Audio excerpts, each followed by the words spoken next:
इस वक्त बेयारो मददगार सड़कों पे फिर रही हैं। दो बच्चियां इनके साथ मौजूद हैं, तारिक टैडी साहब की सफ़ा मरवा। ये जो कम उम्र बच्चियां हैं जो इनके साथ इस वक्त रोड पे बैठी हुई हैं, हम भी इनका रोड पे इंटरव्यू कर रहे हैं। हमें मिलने नहीं दिया उन्होंने। क्या कहोगी, लोग आपको देख रहे हैं, क्या कहना चाहोगे? अल्लाह ताला हमें जन्नत को दौर में जगह दे। याद आती पापा की? वो मुझे इतना तंग करता था, मेरे पाँव पकड़ लेता था, कभी मेरे टांगे पकड़ लेता था, कभी मेरे बाजू, कभी शोल्डर, कभी सर। क्यों? पर वो रुकता ही नहीं था। इतने उसकी गंदी नजर थी मेरे ऊपर। मैं अच्छी हूँ, खूबसूरत हूँ, मुझे देख के वो हसद करता था।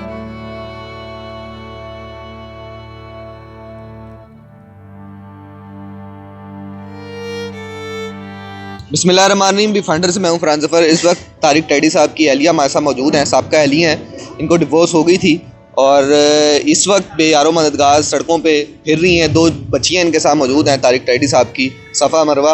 इनसे बात करते हैं, इनसे पूछते हैं। वज़ीर आला के लिए भी इन्होंने एक अपील लिख के रखी हुई है। ये क्या मामलात हैं सारे, क्योंकि उनका हाल ही में हमने देखा इंतकाल हुआ है और उसके बाद जो है इस तरह इनका मंजर आम पर आना है, कोई इनको पूछ नहीं रहा। क्या मामलात हैं सारे, इनसे बात करते हैं, इनसे पूछते हैं। अस्सलाम वालेकुम। वालेकुम सलाम। बताइएगा, कब शादी हुई थी आपकी तारिक टैडी से? 2009 में शादी हुई थी मेरी। तो डिवोर्स किस सन में हुई? वो उसके भाई की वजह से हुई थी। वो कब हुई थी? वो तकरीबन 4 साल हम इकट्ठे ही रहे हैं, उसके बाद डिवोर्स हो गई थी। उसके बाद इसने केस किया, फिर बच्चों का खर्चा लेती रही हूँ अदालत के थ्रू। अदालत का पाबंद था 21,500 वो मैं लेती थी। तो डिवोर्स 4 साल बाद ही होगी, क्या वजह बनी? आप दूसरी बीवी हैं उनकी? जी, मैं दूसरी बीवी हूँ उसकी। तो तारिक जब टैडी शादी हुई थी तो पहली हयात थी? नहीं, उनका इंतकाल हो चुका था। तो क्या वजह क्या बन गई थी कि आपने डिवोर्स ही ले ली उनसे? मैंने डिवोर्स ली नहीं थी और मैं लेना भी नहीं चाहती थी। मेरे पास मेरी बेटियां थी। औरत कभी भी तलाक नहीं लेगी। देखिए, वो इंसान शहबाज मुझे बहुत तंग करता था। कौन शहबाज? उसका भाई। तारिक टैडी साहब के भाई? जी, छोटा भाई। वो मुझे बहुत तंग करता था। वो घर में आना शुरू हो गया था, आहिस्ता आहिस्ता कहना ही शुरू हो गया था। वो मुझे इतना तंग करता था, मेरे पाँव पकड़ लेता था, कभी मेरे टांगे पकड़ लेता था, कभी मेरे बाजू, कभी शोल्डर, कभी सर। उसको मैं रोकती थी, रुक जा रुक जा रुक क्यों? जा, पर वो रुकता ही नहीं था। इतने उसकी गंदी नजर थी मेरे ऊपर। मैं अच्छी हूँ, खूबसूरत हूँ, मुझे देख के वो हसद करता था। वो उसके आँख गंदी थी। वो मुझे तंग बहुत करना शुरू कर देता था कि अब हम ये आप बताती हैं तारिक टैडी साहब? जी बिल्कुल बताया मैंने तारिक टैडी साहब को बताना। तो वो मुझे कहते हैं अच्छा दरगुदर करो, घर को बात करने के लिए तमाशा नहीं लगाना चाहिए, लोग मेरे पे उंगली उठाएंगे। तो मैं ऐसे करती रही। फिर उसने घर में लड़कियाँ लानी शुरू कर दी। मैंने उसका वो भी बताया, मैं कहते तारिक साहब ये लड़कियाँ लेके आता, उस पर उसको बोला निकल मेरे घर से बाहर, निकाल दिया। फिर उसके बाद उसने माफिया मांग मूंग के अंदर किया और अंदर आ गया। फिर अगले 2 दिन बाद घर फिर वापस आ गया माफिया मांग मूंग के। फिर उसकी हरकतें और शुरू हो गई मुझे तंग करने की। मैं इसकी बात नहीं मानती थी। मुझे कहता था मैं तुम्हें तलाक दिलवा के सांस लूंगा, ऐसे मुंह पे हाथ फेर के कहता मैं तुम्हें तलाक दिलाऊंगा, तुम्हें अब मैं ठीक क्या नहीं बैठने दूंगा। तो मुझे वो बिल्कुल तंग करना शुरू हो गया। सीढ़ियों में तेल गिरा देना, कभी कुछ गिराना कि मैं गिरूं, बच्चे भी गिरे, ज़ाया हो जाए, कोई बच्चा ज़ाया हो जाए इसके। तो अल्लाह का शुक्र है सफ़ा और मरवा मेरे पास ही हैं। जब इतना कुछ हो रहा था तो आपने ये नहीं कहा कि मुझे कुछ सेपरेट जगह दे दें, अगर आपने इसको यहाँ रखना है या इसको घर से निकाल दें? कोई ये मतलब वो वजह तो नहीं हो सकती डिवोर्स की? नहीं, वो कहता जब आप दोनों के दरमियान इख्तलाफात नहीं, हमारे मियाँ बीवी में तलाक होनी नहीं थी। यही बंदा उसके कान भरता था और ये बंदा यहाँ तक भी हो गया था कि ये कमरे के सुराख में से देखना शुरू हो गया था। दरवाज़ा नहीं होता बंद, दरवाज़ा मियाँ बीवी जब बैठे हों, इस बंदे ने कमरे के सुराख में से देखना शुरू कर दिया। और हम ऐसे बैठे हुए, मुझे कहते हैं आसमान देखना ज़रा, ये कोई है बाहर? मैंने कहा नहीं तारिक।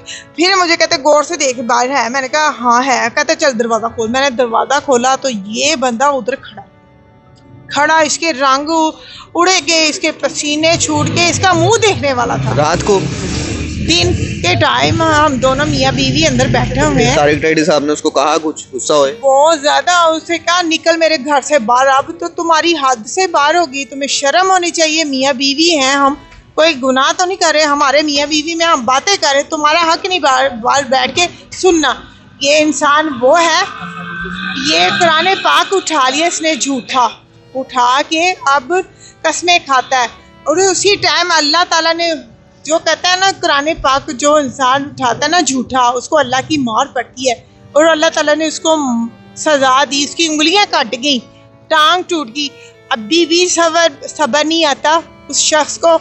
अभी तो तारिक टैडी साहब का कफन भी नहीं मैला हुआ तो वो मीडिया में खड़ा होकर हमारे पे कीचड़ उछालना शुरू कर दिया, मेरी बच्चियों के करतार पे इशू उठाना शुरू कर दिया। तलाक तो हो गई, तुमने करवा दी, सुकून आ जाए, अब भी तुम्हें सुकून नहीं आया, फिर उसके मरने के बाद भी नहीं सुकून आ रहा। अब बच्चियों पे इल्ज़ाम लगा रहा है कि बच्चियाँ बाप को गालियाँ निकाल सकती हैं। क्या वो तारिक टैडी की बेटियाँ नहीं हैं? उनकी मिसालें कुत्ते को भी पाले तो वफादार हो जाता है। वो ये तारिक टैडी की बेटियाँ वफादार हैं, वो अपने बाप को मिलने के लिए तरसती थी, तुमने तो उसको मिलने नहीं दिया, तुम्हें खुदा का खौफ नहीं था। ये भी उसी की बच्चियाँ हैं तारिक टैडी की। बिल्कुल ठीक है। अच्छा, ये जिस तरह हम इनसे पूछ रहे हैं और ये बता रही हैं कि तारिक टैडी के भाई जो कि इनके ऊपर गंदी नज़र रखते थे और इनको जो है वो हरास करते थे, तो ये वो वजह बता रही हैं कि जिसकी वजह से ये डिवोर्स हुई है। और ये इन्होंने जो वज़ीर आला के नाम पे लिखा है पैगाम, उसमें ये लिखा है कि 50 लाख तारिक टैडी के बच्चों की कफालत के लिए रकम का ऐलान किया है, जो कि दूसरी बीवी के बेटे ने वसूल किए हैं, जबकि सफ़ा मरवा को जो है वो कुछ नहीं दिया गया। यानी कि अब ये चाह रही हैं जो 50 लाख जो उनके पहले बीवी के बच्चे ने वसूल किए हैं, उसमें से आपको कुछ नहीं दिया गया। हमें तो कोई इतला भी नहीं दी, किसी मीडिया वालों ने भी, हमें कल ही पता चला कि 50 लाख मिला है। मैंने अपने हक के लिए नहीं ली, मेरा तो तलाक हो गया, मेरा तो हक ही नहीं बनता। सफ़ा मरवा के लिए आज मैं बैठी हूँ, आवाज़ उठाऊंगी, इनका हक मिले। तो प्लीज़ अगर वो इंसान इस टाइम, अगर किसी ने भी मीडिया में मेरी ये बात सुनी है या मेरे बहन भाइयों ने भी सुनी है, क्या सफ़ा मरवा का उतना ही हक बनता है जितना सोनू का है? अच्छा, मुझे बताइएगा, डिवोर्स के बाद तारिक टैडी साहब खर्चा देते थे आपको महीने जी हाँ, 21,500 अदालत के वो पाबंद थे, वो 21,500 देते थे। वो ऐसे नहीं देते थे 2 माह बाद 3 माह बाद। हमने जो है अगर जुलाई के एंड तक खर्चा लिया, उससे बाद हमने अभी तक खर्चा नहीं लिया जो बड़ा है 10% से, और वो अभी भी पड़ा हुआ। वारंट निकले तारिक टैडी साहब के, तो उधर हमें पता चला तारिक टैडी साहब बहुत बीमार है, हम अगले दिन ही उसको माफ़ कर दिया, वारंट भी रोक दिए, कोई ऐसी बात नहीं थी, खर्चा तो आने जाने वाली बात है। बिल्कुल तो अब मुझे ये बताइएगा कि क्या चाहती हैं आप इस वक्त, मुतालबा क्या? मैंने हुकूमत से अपील है कि मेरी बच्चियों का खर्चा उठाया जाए, उनके जो आपने इमदाद की, और जो तारिक टैडी की प्रॉपर्टी है, बैंक बैलेंस है, और जो उनकी गाड़ी है, जो फैसलाबाद में मकान है, उसमें से भी हिस्सा दिलवाया जाए, क्योंकि इस टाइम वो पूरा कब्जा करके बैठा हुआ है और कीचड़ छालता है। अपने गिरेबान में थोड़ा सा झाँक के देखे, ये भी सफ़ा मरवा तारिक टैडी की ही बेटी हैं, हमें हक दिलवाया जाए और हमें घर भी दिया जाए, सफ़ा मरवा की छत होनी चाहिए। आज हम बहुत तंग होके जगह जगह इंटरव्यू देने के लिए मजबूर हैं। बिल्कुल ठीक है।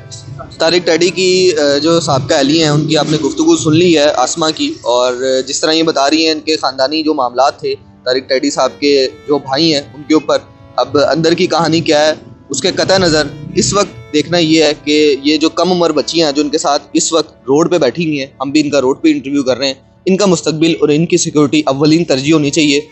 मैं ये समझता हूँ इस वक्त वज़ीर आला को ये नोटिस ज़रूर लेना चाहिए कि इन बच्चियों की कफ़ालत के लिए जो है वो कोई ना कोई जो ऐसा इंतज़ाम गवर्नमेंट को ज़रूर करना चाहिए, ताकि इनको मुस्तकबिल को महफूज किया जाए, इनको खुदा ना खास्ता किसी शर से महफूज किया जा सके। लास्ट में बेटा जाते जाते ये बता दो, कुछ कहना चाहोगी आप?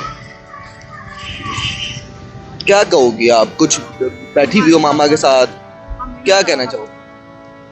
हमारे पापा से हमारा हक जो सा है हमारा केला सोनू भाई का नहीं है, हमारा भी है, और हमें मिलने नहीं दिया उन्होंने। ठीक है जी, बच्चे हैं, मासूम हैं, अब इनसे क्या गुफ्तगू करें, ज़ाहिर है बच्चे मासूम हैं। क्या आपने बेटा कुछ कहना है? अस्सलाम वालेकुम। क्या कहोगी, लोग आपको देख रहे हैं, क्या कहना चाहोगे? अल्लाह ताला में जन्नत को दौर में जगह दे, आला मुकाम दे, उनके लिए दुआ कर। याद आती है पापा की? बिल्कुल ठीक है जी। अब सारे मामलात जो हैं वो दुनियावी मामलात हैं, और जिस तरह ये बता रही हैं कि जो जायदादों में और जो ये उनको दिया गया है वजीफ़ा या जो भी आप इसको कह लें 50 लाख, उनमें से भी तारिक टैडी की ये सगी बच्चियाँ हैं, उनका हक बनता है तो वो उन्हें दिया जाए। इसी के साथ मुझे इजाज़त दीजिए। अल्लाह हाफ़िज़।